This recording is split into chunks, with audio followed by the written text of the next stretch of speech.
Terlahir dengan nama Maria Teresa Goretti pada tanggal 16 Oktober tahun 1890 di Corinaldo, di Provinsi Ancona, Kerajaan Italia, dari orang tua bernama Luigi Goretti dan Assunta Carlini. Maria anak ketiga dari 7 bersaudara. Saat Maria berusia 6 tahun, keluarganya jatuh miskin sehingga mereka terpaksa menjual lahan pertanian mereka, pindah tempat, dan bekerja bagi buruh tani. Pada tahun 1896 mereka pindah ke Colleghi Aturco, dekat Paliano dan Frosinone, sekitar 50 mil dari Roma. Kemudian pada tahun 1899 pindah lagi ke Le Verriere, dekat Nettuno dan Latina, kini disebut di Lazio.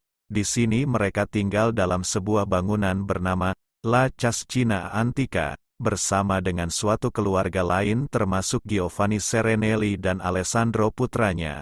Ayahnya meninggal dunia karena menderita malaria ketika dia masih berusia 9 tahun.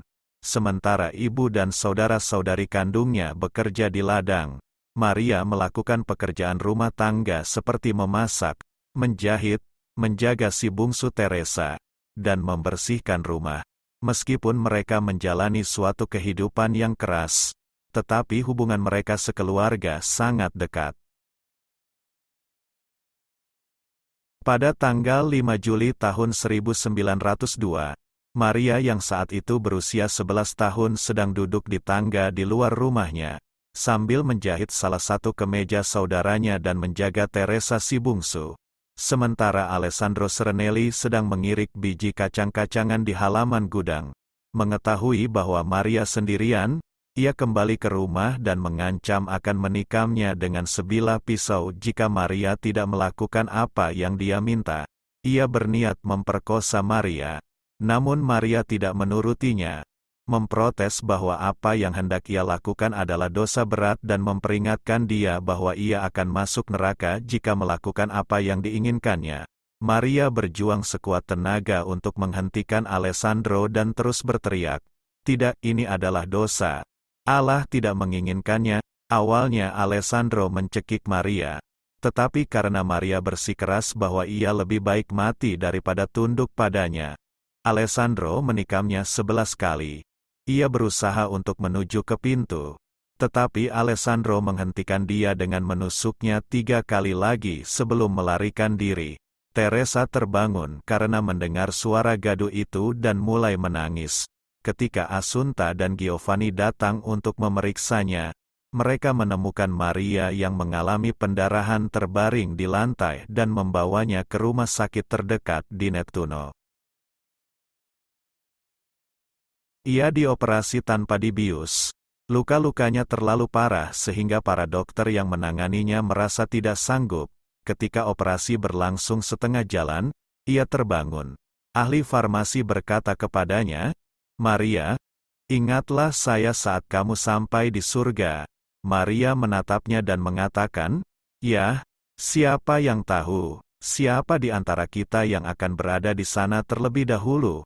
Kamu, Maria?" Jawabnya, "Kalau begitu saya dengan senang hati akan mengingat Anda," kata Maria. Maria juga mengungkapkan kekhawatirannya akan keadaan ibunya. Hari berikutnya, 24 jam setelah serangan tersebut, setelah mengungkapkan pengampunan bagi Alessandro dan menyatakan bahwa ia menginginkan Alessandro bersamanya di surga nanti, Maria meninggal dunia karena luka-luka yang dideritanya. Alessandro Serenelli ditangkap tak lama setelah serangan tersebut. Ia mendapatkan hukuman 30 tahun. Para hakim bahkan menganggap kalau ia belum cukup dewasa sebagaimana layaknya seorang yang berumur 20 tahun.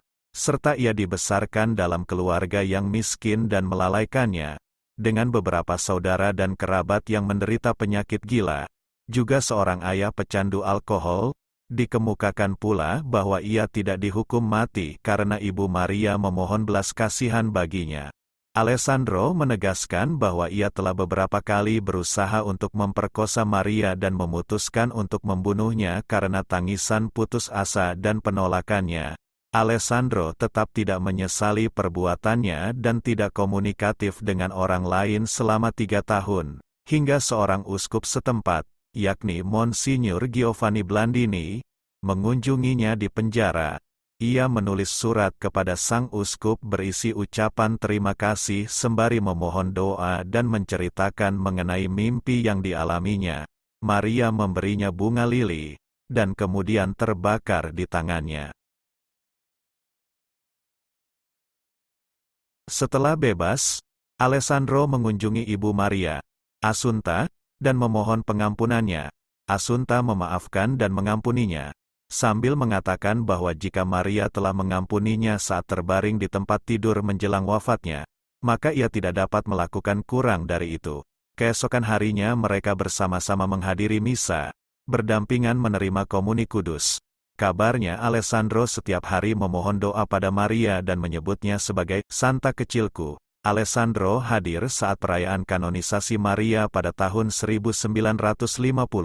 Alessandro kemudian menjadi seorang bruder awam Fransiskan Kapusin, OFM Cap, tinggal di sebuah biara serta bekerja sebagai penerima tamu dan tukang kebun, sampai ia meninggal dunia dengan tenang pada tahun 1970 dalam usia 87 tahun.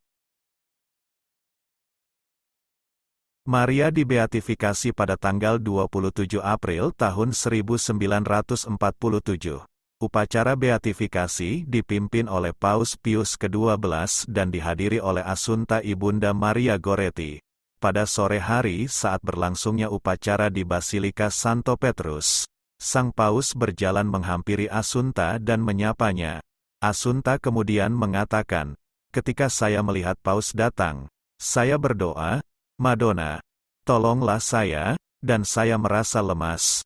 Paus menumpangkan tangannya di atas kepala saya dan mengatakan, "Ibu yang terberkati, ibu yang berbahagia, ibu dari seorang yang terberkati." Setelah itu keduanya terlihat berlinang air mata. 3 tahun kemudian, pada tanggal 24 Juni tahun 1950, Paus Pius ke-12 mengkanonisasi Maria sebagai orang kudus. Santa Agnes dari abad ke-20, Assunta ibundanya kembali hadir pada upacara tersebut, bersama dengan keempat putra-putrinya yang masih hidup. Alessandro Serenelli juga hadir di sana. Jenazah Maria disimpan di ruang bawah tanah Basilika Nostra Signora delle Grazie Santa Maria Goretti di Nettuno, di selatan Roma. Dilaporkan bahwa jenazahnya disimpan di dalam sebuah patung yang terbaring di bawah altar. Ketiga saudara kandung Maria mengklaim bahwa Maria turut campur tangan secara ajaib dalam kehidupan mereka masing-masing. Angelo saudaranya mendengar suara Maria, menyuruh mereka untuk beremigrasi ke Amerika. Alessandro dilaporkan secara ajaib memperoleh sejumlah uang untuk membiayai emigrasinya sendiri untuk bergabung dengan Angelo. Sandrino meninggal dunia di Amerika Serikat pada tahun 1917, dan Angelo meninggal dunia di Italia ketika ia kembali ke sana pada tahun 1964. Keajaiban lainnya, Mariano mengatakan bahwa ia mendengar suara Maria yang menyuruhnya untuk tetap tinggal di parit perlindungannya ketika sisa pasukan dari kesatuannya menyerang Jerman dalam Perang Dunia Pertama. Ia, satu-satunya orang yang selamat dari penyerangan tersebut, hidup di dunia sampai tahun 1975 dan memiliki keluarga yang besar. Demikianlah kisah seorang gadis muda Maria Goretti. Meskipun disakiti, tapi memiliki kebesaran hati yang luar biasa. Meskipun dalam keadaan kritis dan sekarat, ia mampu memaafkan dan masih mendoakan orang yang menyakitinya, agar tetap masuk surga. Sungguh luar biasa. Terima kasih sudah menonton. Untuk kelangsungan channel ini, jangan lupa subscribe, like jika menyukainya, share jika bermanfaat, dan komen. Tuhan Yesus memberkati. Amin.